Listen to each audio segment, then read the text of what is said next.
Well, it's not. Well, it's not exactly the sail away we planned on. It had been raining on and off in Tampa, but we are sailing on the Margaritaville Islander. There is the slides right there. That is the city of Tampa sailing away from us behind us. Yes, it's a little rainy. Yes, it's a little sloppy out here, but who cares?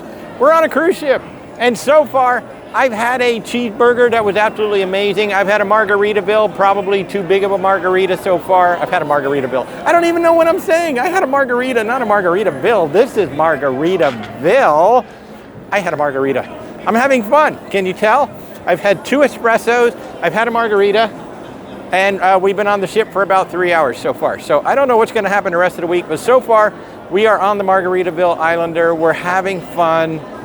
I gotta say, so far, first impression, fun ship. Is it a perfect ship? No, it is not perfect. We'll talk about that later, but I'm getting rained on. I'm having fun. We're on the Margaritaville Islander. Stay tuned for all kinds of content. Maybe I'll be dry, maybe I'll be wet.